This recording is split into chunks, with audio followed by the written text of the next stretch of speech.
স্বাধীনতার কোনো প্রতিযোগিতা করা হইতো তাহলে মনে হয় আমাদের বাংলাদেশের ক্রিকেট বোর্ড এবং বাংলাদেশের কিছু প্লেয়ার এরাই ফার্স্ট হতো সবসময়। কারণ লজ্জা জিনিসটা এদের মধ্যে নাই। এদের মানুষ কত গালাগালি করে, তারপরেও এরা এই কান দিয়ে শুনবে ও কান দিয়ে বের করবে।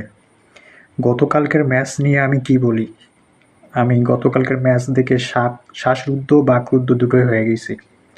114টা রান, এই রানটা করার মতো আমাদের অ্যাবিলিটি নাই। তাওহিদ হৃদয়, মাহমুদুল্লাহ, এদের দুজন যদি আমি রানটা মাইনাস করতাম, তাহলে বাকি যে ব্যাটসম্যানগুলো খেলছে তারা 50 করার মতো যোগ্যতা তারা রাখে না, কোনোটা ম্যাচেই রাখে না। শান্ত, লিটন, তানজিদ তামিম, সাকিব আল হাসান, এদের যদি বিন্দুমাত্র লজ্জা থাকতো, হয়তোবা এদের সম্মান, এদের যদি ব্যক্তিত্ববোধ বলে কিছু থাকতো, হয়তোবা নিজের ব্যক্তিত্বটা